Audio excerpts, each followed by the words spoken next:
Olá, olá a todos! Muito bem-vindos, muito bem-vindas. Mais um encontro sobre direito penal. Dessa vez nós vamos trabalhar aqui os crimes contra a liberdade sexual, também chamado de dignidade sexual. Crimes esses que sofreram uma série de alterações ao longo dos anos, como vocês podem perceber aqui. A Lei 2015-2009 trouxe uma série de atualizações em relação a esse crime, e ao longo dos anos nós tivemos a introdução de novos crimes, de novas condutas delitivas, neste capítulo 1 do título 6 do Código Penal, tá bom? Então esse é o nosso objetivo aqui nesses vídeos, tá bom? Quem não me conhecem, meu nome é Fábio Holanda e vamos lá, vamos lá. Rapaziada, presta bem atenção. Nós vamos começar aqui com um crime muito conhecido, infelizmente muito praticado, o crime de estupro, que está lá no artigo 213 do Código Penal, como você pode acompanhar aqui na tela. Esse crime chama a atenção para uma curiosidade, ele é o crime que está no top 1, está no topo dos chamados crimes que estão lá na cifra negra, né? Os crimes que estão lá na cifra negra. Professor, o que seria essa cifra negra? Cifra negra, pessoal, são os crimes que são praticados, as vítimas, obviamente, sofrem esses crimes e não chegam até as autoridades policiais. Então, o estupro, o artigo 203, que nós vamos começar estudando, são crimes que, infelizmente, são muito praticados e não chegam até o conhecimento da autoridade policial por conta da vítima. E são crimes, obviamente, que são praticados lá, via de regra, somente na presença do autor e da vítima, não conta com testemunhas, por isso que a palavra da vítima conta bastante. Então a vítima às vezes fica com vergonha, com medo do agressor, porque na grande maioria dos casos o estuprador faz parte da rotina da vítima, e é um crime de ação penal pública incondicionada, como nós vamos estudar lá nessas aulas que seguem, né? Então ele acaba, obviamente, não dependendo dessa representação da vítima, só que óbvio que para que a autoridade policial ela tome conhecimento do crime é necessário que a vítima vá lá e preste o seu depoimento, né, pessoal? Então aqui, nós vamos iniciar pelo 213, os crimes contra a liberdade sexual ou contra a dignidade sexual, como queira, são crimes agora, uma abordagem de concurso público, são crimes que são cobrados em concurso público, não são tão cobrados em concurso público, mas são. Por que não são tão cobrados? Porque não tem muita dificuldade no seu estudo, né? Embora sejam crimes bem populares, infelizmente, mas não são crimes tão cobrados em concurso público a um nível absurdo de exigência, porque são crimes bem fáceis de serem estudados e segue aqui o princípio da legalidade estrita. Como assim, professor? Nesse sentido, eu falo, pessoal, como são crimes fáceis de serem estudados, quando cai em questão no concurso, o candidato normalmente não tem dificuldade em acertar o gabarito, porque são questões que relativamente copiam, né, a lei ou trazem um entendimento que é sopesado a tempos. Tá bom? Então, feitas essas observações introdutórias, vamos à análise do tipo penal. Vamos começar aqui, rapaziada, pelo artigo 213, pelo crime de estupro, como eu havia dito, primeiro ponto, o bem jurídico tutelado. O bem jurídico tutelado é a liberdade sexual ou a dignidade sexual, que é justamente a liberdade que a pessoa humana deve ter na escolha da prática do ato sexual. Então, o crime de estupro, ele vai contra essa lógica de que o agente ele é forçado a praticar justamente o ato libidinoso ou a conjunção carnal que iremos estudar agora, tá bom?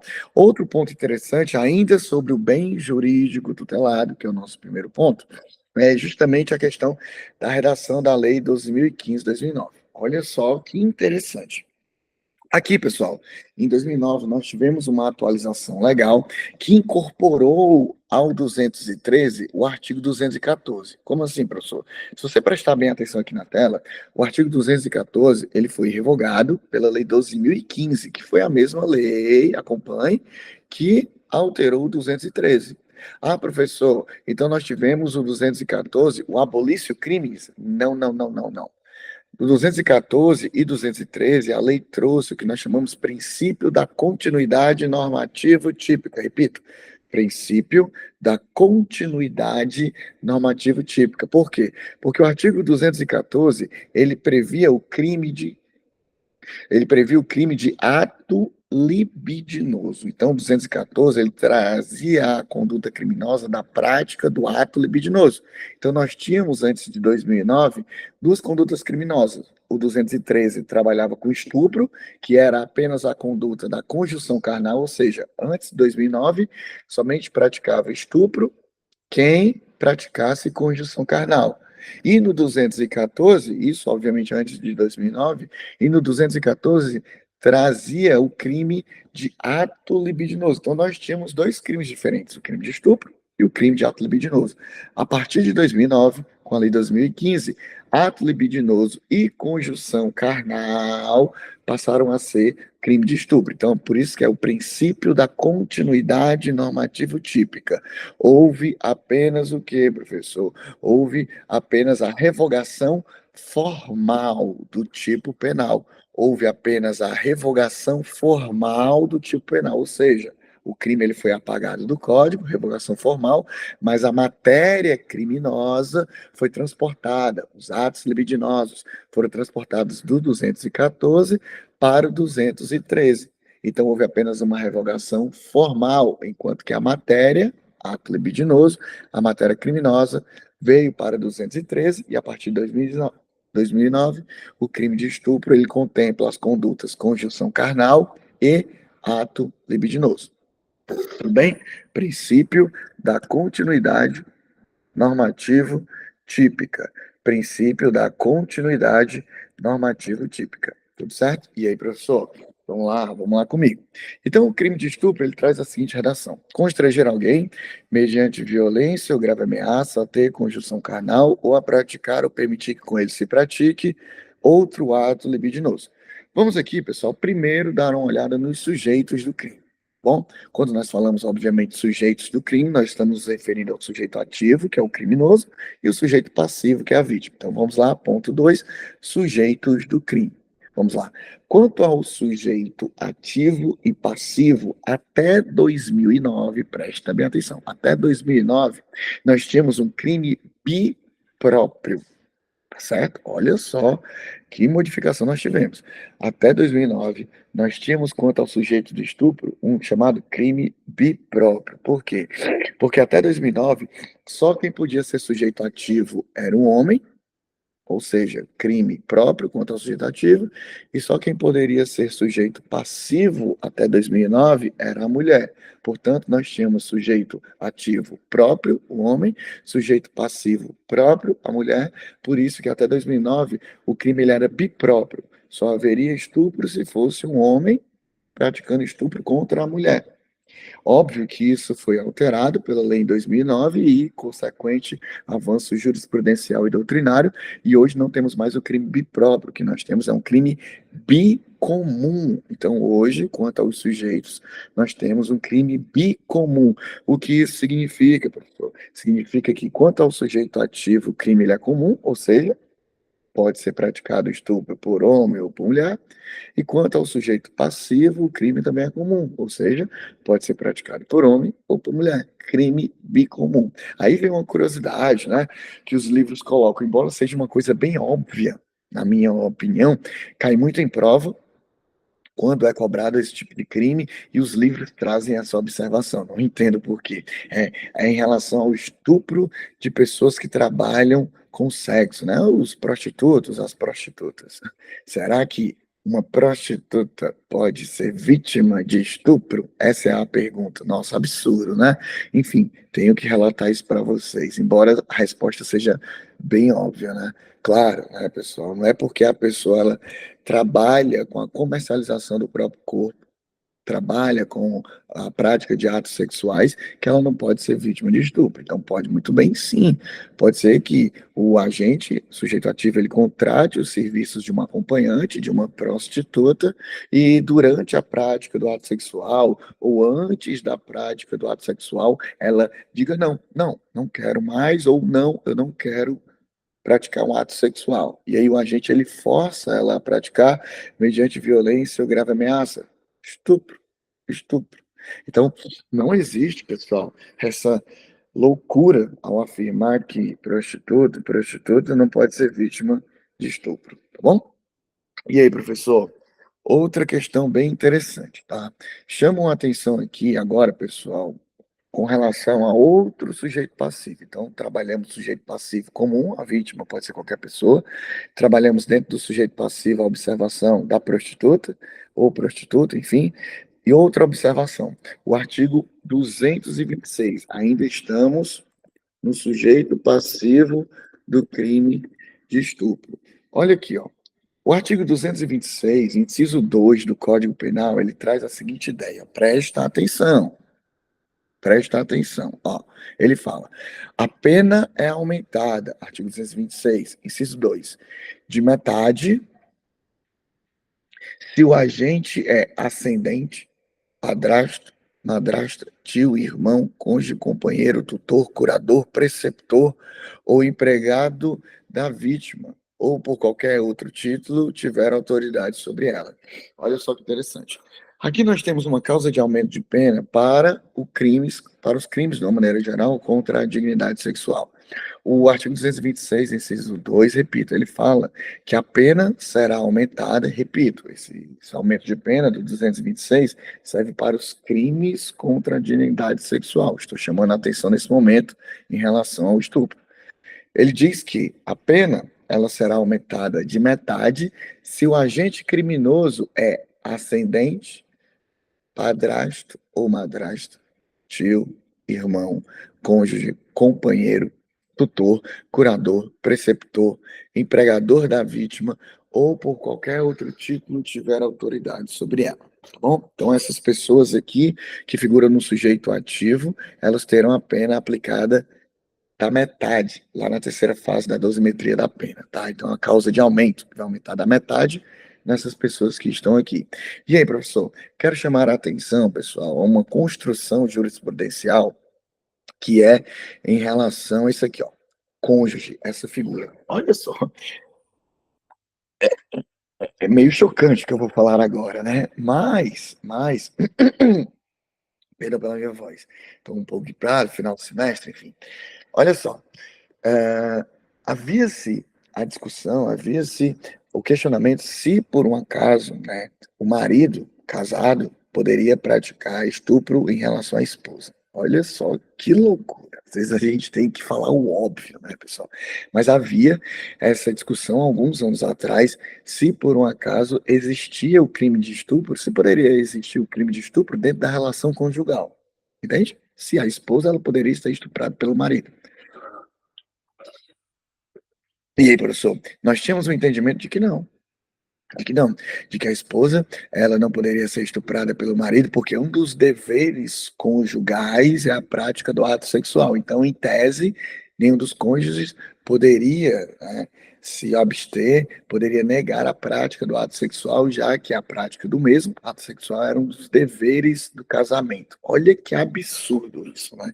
Óbvio que houve uma evolução de tese, foi superada essa tese extremamente absurda e hoje, claro que é possível haver o crime de estupro dentro de uma relação conjugal, né? A lei até fala cônjuge, casados ou companheiro, no sentido lá de união estável.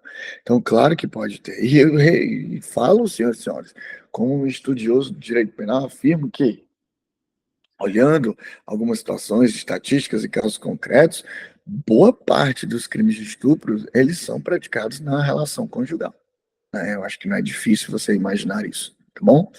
E aí, professor, outra questão que chama a atenção, voltando agora aqui para o 213, é em relação ao parágrafo primeiro. Dê uma olhadinha aqui, ó. Ainda em relação aos sujeitos, tá, pessoal? Terceira observação. A primeira foi em relação ao prostituto, segunda observação foi o 226, inciso 2, e uma terceira observação ainda sobre os sujeitos do crime. Ó, aqui eu trago o parágrafo primeiro do artigo 213.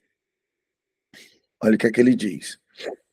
Ele fala, parágrafo primeiro, se da conduta resulta lesão corporal de natureza grave ou se a vítima é menor de 18 ou maior de 14 anos. Essa é a segunda parte que nos interessa nesse momento. O parágrafo primeiro, ele traz, né, pessoal, ele traz aqui uma modalidade na qual, se a conduta resulta lesão corporal de natureza grave, ou se a vítima é menor de 18 e maior de 14, a pena será de 8 a 12 anos. Então, nós estamos diante do quê? Perdão, nós estamos diante de uma qualificadora, né? Sabemos que a qualificadora é utilizada lá na primeira fase da dosimetria da pena, e eu identifico uma qualificadora por quê? Porque uma qualificadora ela traz um novo preceito de pena mínima e um novo preceito de pena máxima superior à do caput. O caput é uma pena de 6 a 10 anos, a qualificadora traz uma pena de 8 a 12 anos. Então, muito cuidado, tá, pessoal? Se por um acaso a vítima de estupro for menor do que 18 anos, tiver menos de 18 anos e mais de 14, se encaixa na modalidade qualificada do crime de estupro. Professor, mas o estupro de vulnerável, lá do 217A, nós vamos ver mais à frente que o estupro de vulnerável traz outros patamares em relação à idade da vítima. Rapidinho, ó. O estupro de vulnerável, ele fala, ter conjunção carnal ou praticar outro ato libidinoso com menor de 14 anos. Então, se for menor de 14 anos, se a vítima for menor de 14 anos, estupro de vulnerável, 8 a 15 anos. Se a vítima estiver entre 18 e 14 anos, nós temos a modalidade qualificada do crime de estupro, pena de 8 a 12 anos, bem próxima, né? E nas demais situações, nós temos o caput com a pena de 6 a 10 anos. 6 a 10 anos, tá bom? Então, essas são as observações em relação ao sujeitos do crime. Próximo ponto, conduta. Ponto de número 3, conduta. E aí, professor, vamos dar uma olhada rapidamente aqui na conduta. Como eu havia dito, pessoal, não tem muito o que se discutir, não tem muito o que se inventar acerca do estudo do crime, dos crimes, na verdade, contra a dignidade sexual, tá? Porque é um princípio da legalidade estrita, então o legislador aqui ele foi muito preciso em relação às hipóteses e não existe muita criação doutrinária e jurisprudencial sobre. Mas vamos lá. Ele fala, ó, estupro, constranger alguém mediante violência ou grave ameaça. Então veja, o modo de execução do crime de estupro pode se dar de duas maneiras, né? O crime de estupro ele pode se dar de duas maneiras. O crime de estupro ele pode acontecer mediante violência ou grave ameaça. Aqui é bem óbvio.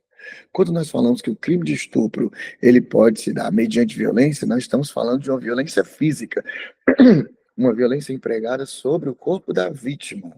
Entende? Um puxão de cabelo, uma agarrada de braços, uma imobilização, um soco no estômago, um tapa na cara, enfim.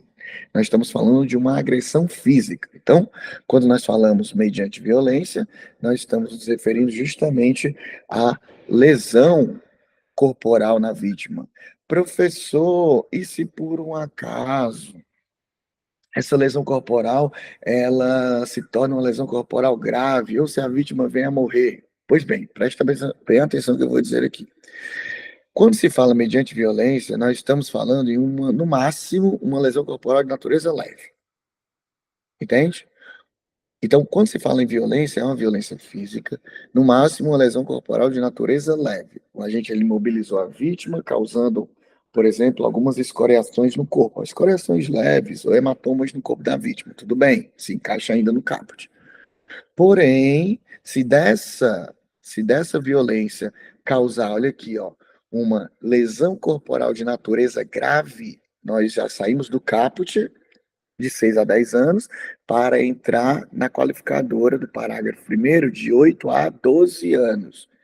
Então, se por um acaso o agente ele estupra mediante violência, e essa violência é uma violência de natureza grave, causa lesão corporal de natureza grave, e parêntese, quando o legislador ele fala natureza grave, se encaixa lesões corporais de natureza grave ou gravíssima, lá do artigo 129, parágrafo 1º ou parágrafo 2º, tá bom? Então, aqui, praticou violência contra a vítima que resultou lesão corporal de natureza grave, a pena vai ser do parágrafo 1º, 8 a 12 anos. Se por um acaso, né, da violência resulta morte, aí nós temos o parágrafo 2º, que traz a pena de 12 a 30 anos. Presta atenção no que eu vou dizer agora. O parágrafo 2º, ele traz uma modalidade qualificadora, que é o estupro com resultado morte. Então, só pelo nome, estupro com resultado morte, que está aqui no parágrafo 2º, você nota que é um crime o quê? Préter-doloso. o agente ele tem a intenção na prática do estupro e a culpa na parte da morte.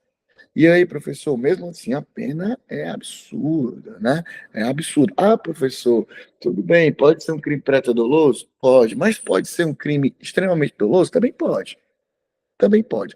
Normalmente, ao parágrafo segundo se aplica a modalidade pré-dolosa. Dolo no estupro e culpa na morte, porque normalmente o agente ele não quer matar. Mas pode ser que, a depender da situação, o agente, ele, por meio das lesões, ele acabe matando a um título de dolo eventual? Pode. Por isso que a pena é de 12 a 30 anos, tem essa variação. Lembrando que não é um crime, como não é um crime doloso contra a vida e sim contra a dignidade sexual, não é julgado no tribunal do júri, tá bom? Então, cuidado, cuidado. O parágrafo segundo, ele pode ser tanto praticado a título pré-doloso, como é a regra, como também pode ser dolo em relação ao estupro e dolo em relação à morte. Mesmo assim, não será um crime doloso contra a vida dentro daquela classificação do tribunal do júri. É julgado no juízo criminal comum, tá bom? Então, vimos aqui as formas de violência. Voltando lá para o 203, ele fala: constranger alguém mediante violência ou grave ameaça. Rapaziada, quando nós falamos aqui grave ameaça, nós estamos falando, obviamente, de uma ameaça, de uma violência psicológica, tá? Existem alguns doutrinadores que dizem que essa grave ameaça ela é bem objetiva. Como assim? O juiz, quando for analisar a grave ameaça, ele tem que observar se a grave ameaça é uma grave ameaça para todas as pessoas. Pessoal, com todo respeito a quem escreve desse modo, esse posicionamento ele não deve ser adotado. Não é o melhor posicionamento, na minha opinião. Na minha opinião, quando se fala em grave ameaça, rapaziada, nós estamos nos referindo à ameaça psicológica, à violência psicológica. Isso deve ser atestado de acordo com a vítima. Repito, as características da vítima devem ser levadas em consideração para entender se a vítima ela se sentiu gravemente ameaçada por aquelas palavras proferidas pelo estuprador. Porque pode ser que algumas palavras intimidem um certo grupo de pessoas e pode ser que essas mesmas palavras não intimidem um outro grupo de pessoas. E aí? Ah, já que não intimida todo mundo, então não é grave ameaça? Claro que não. Então, o juiz, no momento de averiguação se é ou não grave ameaça, ele deve observar as características pessoais da vítima também para entender se ela se sentiu gravemente ameaçada ou não por aquelas palavras jogadas em juízo. Tudo bem? Ah, professor, mas essa violência, essas formas de execução do estupro, né? Essa violência, essa grave ameaça, somente pode ser exercida em relação à vítima? Claro que não, pessoal. Claro que não. A violência ela pode ser exercida em relação a uma pessoa muito próxima da vítima, fazendo com que ela ceda à prática do ato sexual. Por exemplo, o agente ameaça o filho da vítima. O agente ele lesiona a filha da vítima, obrigando a vítima a praticar atos sexuais com ele, percebe? Então, é tanto a violência quanto a grave ameaça, embora na maioria dos casos seja realizado diretamente contra a vítima, não é necessário que seja contra ela, pode ser contra terceiros que guardem uma relação de intimidade, parentesco, familiaridade com a vítima, tá bom? Aí continua. Constranger alguém mediante violência ou grave ameaça a ter conjunção carnal ou a praticar ou permitir com esse pratique ato libidinoso. Vamos lá. Conjunção carnal e ato libidinoso. Então, é considerado estupro tanto a prática da conjunção carnal quanto a prática de ato libidinoso. Quando a gente fala conjunção carnal, nós estamos falando a prática do sexo de introdução do pênis na vagina. Isso é a conjunção carnal, tá bom? A prática da conjunção carnal seria a prática da conjunção do ato sexual mediante o pênis, a introdução do pênis na vagina. Entende? Já o ato libidinoso são as outras tantas modalidades de sexo. São as outras tantas modalidades de sexo. Pode ser sexo anal, pode ser sexo visual. Como assim, professor? O STJ, ele já aplicou o crime de estupro a um agente que levou a vítima até um local, fez com que ela ficasse nua e praticou lá uma masturbação contra a sua vontade, mediante grave ameaça. Considerou? Considerou. Então, pode ser lá sexo oral, pode ser sexo anal, pode ser simplesmente a masturbação diante de uma violência ou grave ameaça contra a vítima, percebe? Então, essas outras modalidades do ato sexual são atos libidinosos. Lembrando que tem que ter violência ou grave ameaça. Já teve caso em que o STJ ele decidiu pelo crime de estupro quando a vítima ela explora o próprio corpo. Como assim? A vítima ela ficou se tocando enquanto o agressor ficava se masturbando. Isso foi considerado estupro. Também foi considerado estupro, mesmo quando a vítima ela não se despiu. Mesmo a vítima ela vestida e se tocando por baixo de suas vestes, contra a sua vontade, mediante violência ou grave ameaça, também foi considerado o crime de estupro. Tá certo? Então, práticas de conjunção carnal ou ato libidinoso. Aqui é um detalhe bem importante para a gente finalizar a conduta e eu trazer outra observação, é justamente o seguinte, ó. O estupro, pessoal, ele pune tanto a modalidade na qual a vítima age de maneira ativa, como também pune a modalidade na qual a vítima age de maneira passiva. Ó, ele fala: constranger alguém mediante violência ou grave ameaça a ter conjunção carnal ou a praticar ou permitir que com ele se pratique. Ó, então ele fala aqui, ó, ter conjunção carnal ou praticar. Então está se referindo à vítima. É considerado estupro quando a vítima ela pratica a conjunção carnal, quando a vítima pratica o ato libidinoso, ou seja, tem uma postura ativa da vítima. Como também é considerado crime de estupro quando a vítima, ela, mediante violência ou grave ameaça, ela permite que com ela se pratique. Aqui eu já tenho uma postura passiva da vítima, na qual a vítima, mediante violência ou grave ameaça, ela tem uma postura passiva e permite a prática da conjunção carnal ou do ato libidinoso. Então, o estupro, ele pode ser realizado tanto quando nós temos uma postura ativa da vítima, a vítima está lá praticando sexo, está praticando movimentos dela, do estuprador, quando a vítima ela está praticando uma postura passiva, está lá parada, permitindo que com ela se pratique. Olha que interessante. Tá vendo? Ah, professor, isso aí é uma questãozinha boa de concurso. Pois é uma questão de concurso, mas é como eu falei lá no início da nossa aula. Não deixa de estar escrito na lei. Então, os crimes contra a dignidade sexual é só você ler com um pouco mais de cuidado e ir prestando atenção ponto a ponto. Certo? Eu fico olhando aqui, pessoal, porque de vez em quando cai a gravação. Enfim, vamos lá. Voltando. Próximo ponto, pessoal, eu falo de Stilthing. Stilthing. Como assim, professor? Ó, se escreve assim, ó. Se escreve assim.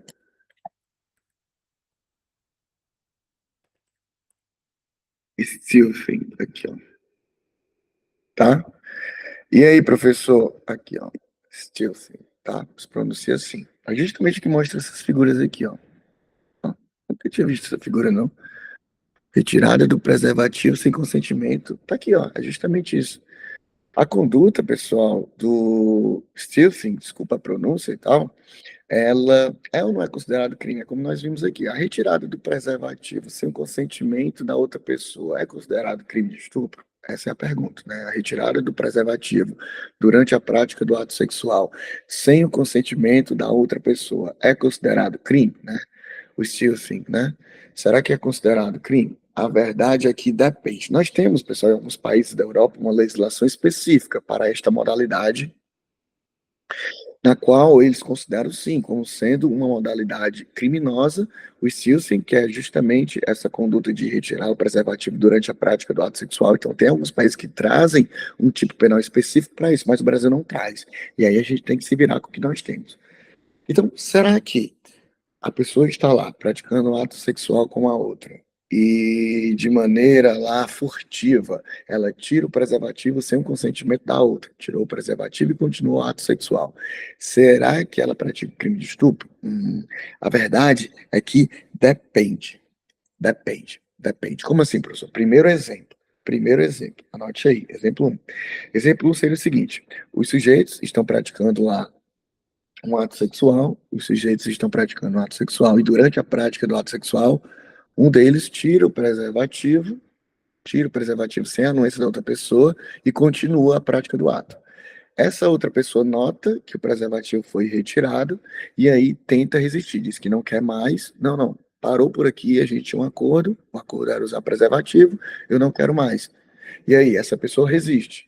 E o agente, mediante violência ou grave ameaça, continua a prática do ato sexual. Então, se o agente, mesmo depois de retirada o preservativo, ele continua a prática do ato sexual utilizando da violência ou da grave ameaça, aqui ele tem o estupro.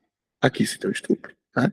Tá lá no ato sexual, retirou o preservativo, a outra pessoa notou, continuou mesmo assim o ato sexual mediante violência ou grave ameaça, óbvio que é estupro. Óbvio. Óbvio. Mas, professor, e se a outra pessoa não nota? Putz, né? Rapaziada, se a outra pessoa não nota, então vamos lá voltando. Pessoa, dois agentes estão lá, dois sujeitos estão lá, duas pessoas estão lá praticando ato sexual. E foi acordado que seria utilizado preservativo. Durante a prática do ato sexual, uma delas tira o preservativo sem a anuência da outra, e sem a outra notar. De maneira furtiva, tira o preservativo. Tirou o preservativo, a outra pessoa que não notou continua não notando. Não notou, continua não notando, e aí o ato sexual continua até ser finalizado, etc. Depois que o ato sexual foi finalizado, a pessoa nota: caraca, como assim tu tirou o preservativo? E aí? E aí, é estupro? É estupro de 213? Não, não. O que seria, professor? Seria violação sexual mediante fraude. Seria violação sexual mediante fraude do artigo 215, também chamado, que ainda vamos ver nessa aula, de estelionato sexual. Então, se durante a prática do ato sexual um dos agentes tira o preservativo, retira o preservativo, continua um ato sexual sem outra pessoa notar, ele não pratica o crime de estupro do 213, ele pratica a violação sexual mediante fraude, também chamado de estelionato sexual. Tá bom? Já já nós vamos trabalhar sobre isso. Beleza? Então, esses são os dois posicionamentos que nós temos. Tá certo? Voltando aqui o crime de estupro, para a gente finalizar, nós temos a voluntariedade, claro que o crime somente pode ser praticado a título doloso, voluntariedade, o crime somente pode ser praticado a título doloso, quanto à consumação, ele é material, claro, é necessário o resultado naturalístico, que é a prática da conjunção carnal ou do ato libidinoso, a tentativa ela é possível, tudo bem? E já estudamos aqui as qualificadoras, tá? Pena de 6 a 10 anos, ação penal pública incondicionada. Beleza? Tranquilo? Próximo crime, vamos lá. Próximo crime que eu quero trabalhar com vocês, rapaziada, fácil, né? Os crimes contra a dignidade sexual, não tem muitas observações lá, né? Quanto a gente pensa que tem. Ó, nós vamos trabalhar agora a violação sexual mediante fraude. A violação sexual mediante fraude, também chamado de estelionato sexual. Você vai entender o porquê. Vamos lá, leia comigo. Violação sexual mediante fraude. Ele fala: ter conjunção carnal ou praticar outro ato libidinoso com alguém mediante fraude ou outro meio que impeça ou dificulte a livre manifestação de vontade da vítima. Ter conjunção carnal ou praticar outro ato libidinoso com alguém mediante fraude ou outro meio que impeça ou dificulte a livre manifestação de vontade da vítima. Então aqui, pessoal, na violação sexual mediante fraude, o que é que nós temos? Nós temos um ardil, nós temos uma criação fantasiosa do sujeito ativo, na qual ele engloba a vítima dentro de uma situação e por conta dessa situação, a vítima, ela não tem como se manifestar de forma diferente ou existe uma dificuldade na sua manifestação. Como assim, professor? Primeiro, quanto aos sujeitos, já deixo logo bem claro, quanto aos sujeitos, o crime ele é bicomum, né? Ele é bicomum, tanto ao sujeito ativo comum, qualquer pessoa, sujeito passivo comum, qualquer pessoa. Tá? Voltando. Então, o sujeito ativo, ele insere a vítima em uma situação fantasiosa e se utilizando daquela situação fantasiosa, ele acaba praticando a conjunção carnal ou outro ato libidinoso. Aqui nós temos exemplos clássicos, dois exemplos clássicos, né, que caiu muito em prova, mas fica muito batido. Nós temos o exemplo clássico dos gêmeos, né? Por exemplo, dois irmãos gêmeos, e aí um deles se faz passar pelo outro para praticar sexo, para praticar conjunção carnal ou outro ato libidinoso com a namorada do irmão. Entende? Então, dois irmãos gêmeos, um deles namora, o outro é solteiro. O que é solteiro, se aproveitando da semelhança física, se faz passar pelo que namora e acaba praticando um ato libidinoso ou conjunção carnal com a namorada do irmão. Violação sexual mediante fraude, clássico, né? Por quê? Porque foi uma fraude. Ele utilizou uma fraude aqui, né? Outro meio que impediu ou dificultou a manifestação da vítima. Sabia. Outra, eu sei que você deve estar rindo nessa situação, falando, nossa, professor, que exemplo? Pois é, são exemplos clássicos, eu tenho que citar. Outro exemplo super clássico é no baile a fantasia de máscara. Putz, isso também, meu Deus do céu. Seria no baile a fantasia de máscara. Os dois sujeitos com a mesma máscara, com a mesma fantasia, se utilizam desse artifício para praticar conjunção carnal, outro ato libidinoso com alguém, né? Então, um deles está ficando com a outra pessoa, e aí eles trocam de lugar, sabendo que possuem a mesma fantasia, a mesma máscara, e acaba praticando um ato libidinoso ou conjunção carnal. Clássico. A gente pode melhorar, podemos. A gente pode colocar agora também uma situação do médico. O médico, o médico, sob a justificativa de realização de um exame, pratica um ato libidinoso na vítima. Bem melhor, né? Bem melhor. O médico, sob a justificativa de que vai realizar um exame lá mais pessoal, ele se utiliza dessa justificativa e acaba praticando um ato libidinoso na vítima, como a gente vê em algumas situações, violação sexual mediante fraude. Percebe? Então é simples, simples assim, pessoal. Quando a gente ele engana a vítima para conseguir a vantagem sexual, engana a vítima para conseguir a vantagem sexual, nós temos 215. Por isso que é chamado de estelionato sexual. Tá? Voluntariedade, claro que o crime ele é praticado a título doloso, pena de 2 a 6 anos, e aqui, ó, parágrafo único. Se o crime é cometido com o fim de obter vantagem econômica, aplica-se também a pena de multa. Então, a pena é de 2 a 6 anos, e se tiver vantagem econômica, pena de multa. Pô, professor, né?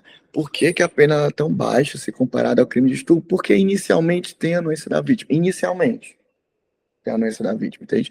Lembra aí do exemplo que eu dei minutos atrás de retirar o preservativo sem a anuência da vítima e sem ela notar e continuar o ato sexual se encaixa aqui no 215. Quanto à consumação, nós também temos um crime material. Claro, o crime ele resta consumado com a prática do ato libidinoso ou da conjunção carnal. Certinho? Ação penal pública incondicionada. Óbvio. Próxima conduta. Olha só que interessante. Essa próxima conduta, pessoal, nós trabalhamos a importunação sexual, artigo 215-A do Código Penal. Ele fala o seguinte: importunação sexual, praticar contra alguém e sem a sua anuência, ato libidinoso com o objetivo de satisfazer a própria lascívia ou a de terceiro, pena de 1 a 5 anos se o ato não constitui crime mais grave. Vamos lá. A primeira coisa que nós temos que lembrar, rapaziada, é que esse 215-A, importunação sexual, não é um crime tão antigo. Veja que ele foi introduzido pela Lei 13.718 de 2018. Foi um grande caso à época, né? É um caso que aconteceu lá no ônibus, no estado de São Paulo. O sujeito, ele no ônibus lotado, no transporte coletivo, um ônibus lotado, ele ejaculou no pescoço de uma moça, de uma passageira que estava sentada no banco. Então a mulher lá estava sentada no banco e o sujeito ejaculou no pescoço dela. Foi-se, obviamente, uma situação constrangedora, aterrorizante, absurda, foi conduzido até a delegacia. No primeiro momento, foi preso em flagrante por crime de estupro, só que depois se verificou que não se encaixaria no crime de estupro, ele foi liberado. E se encaixou nessa conduta o artigo 61 e 65 lá da Lei de Contravenção Penal. Então, até 2018, a importunação sexual era uma contravenção penal, lá no artigo 61 ou 65, a depender da conduta. E, pasme, até 2018, a importunação sexual era punida com pena de contos de réis. Olha que loucura, contos de réis. Não sei nem quanto é que vale isso. E o legislador, obviamente, vendo essa lacuna absurda, criou a Lei 13.718 e introduziu, adicionou ao Código Penal o artigo 215, que tem uma pena de 1 a 5 anos se o fato não constituir crime mais grave. Então, hoje, a importunação sexual deixou de ser contravenção penal e passou a ser crime. Aquela mesma coisa, o princípio da continuidade normativa típica. Não houve abolição o crime. Isso que houve foi o transporte da matéria criminosa da lei de contravenção agora para o crime, para, obviamente, trazer uma pena mais grave. E aí, professor, então, a importunação sexual, rapaziada, é quando o agente ele pratica sem a anuência da vítima um ato libidinoso com o objetivo de satisfazer a própria lascívia ou a de terceiro, o próprio desejo sexual, tá? Eu não posso confundir, olha a observação, eu não posso confundir importunação sexual com o ato obsceno. O artigo 233, aqui na tela, ele trabalha com crime de ato obsceno. Eu não posso confundir o 215A com o 233. O 233, ele fala, ó, praticar ato obsceno em lugar público ou aberto ou exposto ao público. Detenção de 3 meses a 1 ano. E o artigo 215A, ele trabalha com a importunação sexual. Qual seria a diferença? A diferença seria simples. Aqui na importunação sexual, você nota que ele começa a praticar contra alguém. Então, para que nós possamos falar em importunação sexual, tem que ter uma vítima certa, determinada, contra uma pessoa. Aquela pessoa. Entende? Enquanto que o artigo 233, voltando aqui, ó, ele trabalha com ato obsceno e ele só fala praticar ato obsceno em lugar público ou aberto ou exposto ao público, não trabalha especificamente com a vítima. Então me dá um exemplo, professor, me dá um exemplo. Por exemplo, se o agente ele se masturbar em um local público, ele está lá se masturbando em um local público, será em tese ato obsceno, artigo 233. Mas, se por outro lado o agente se masturba em um local público visando uma vítima certa, nossa, ele sente muita atração sexual por aquela pessoa, ele vê a pessoa passando, abaixa lá as suas vestes e começa a se masturbar.